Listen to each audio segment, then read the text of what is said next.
oil companies for years have pulled various strategies to make it difficult for alcohol to compete in the marketplace.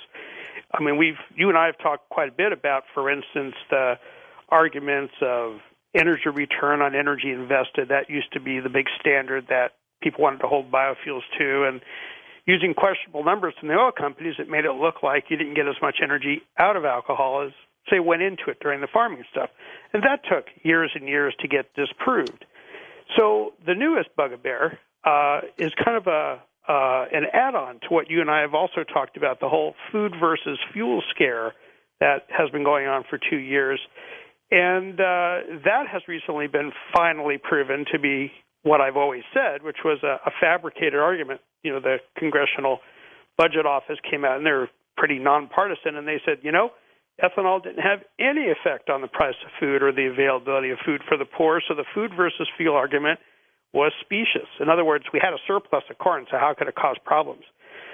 So what you're bringing up now in the news flash there about what's called indirect effects of ethanol is assuming that the food versus fuel argument is real and valid, even though it's been scientifically proven to be false. Mm-hmm. So here we are basing science on falsehoods. So here's the deal. When it comes to indirect effects, there was a study put out by a fellow named Searchinger, and his study was funded by Exxon. So his study said things like, well, heck, if people ripped out rainforests and planted corn, the CO2 that would have been taken out of the atmosphere, because plants by the forest, CO2, the trees would have done a better job than the corn. It would take 164 years to break even. In other words, to replace the CO2 the trees would suck out of the air with corn, if you're using alcohol to run cars instead of gasoline, well, it would take an awful long time to break even. Well, first of all, that's like a crazy assumption. There's nobody who would tear out a forest and plant corn. I mean, you make a whole $50 an acre profit on corn, so why would you even go through the expense of tearing out a forest to make $50 an acre? So, you can put garbage into studies and get garbage out. Now, the indirect effects, oh boy, this is a Rube Goldberg extravaganza. So see if you can follow this, George.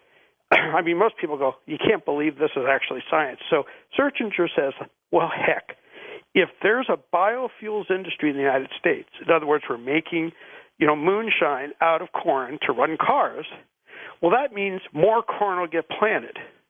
Well, yeah, that part you could probably, make an argument for, although other crops are better. But let's let them have that for a minute. Then he's saying, well, that means they'd plant less soybeans, as if there's a fixed amount, of land that, has to go to one or the other, which is an assumption that isn't true. But let's give them that one too. So let's say that the amount of soybeans goes down. Well, they're saying that means in Brazil they'll have to plant more soybeans. And so, and why that would be, no one's really sure. So bottom line, David, are they going to push for biodiesel and ethanol or not? We got two different directions going from the government at this point. We got one part of the government saying this indirect effects thing that has been presented by the oil companies, well, you have to take it into account, even though 130 scientists have said this study is nonsense. But today, the first clear statement by the president has come out and shows that he understands that this whole approach is ridiculous. What they've done is they've said the EPA, which is our environmental, protection, the Department of Energy and the USDA are supposed to work together to increase energy independence and production of alcohol and other biofuels in this country.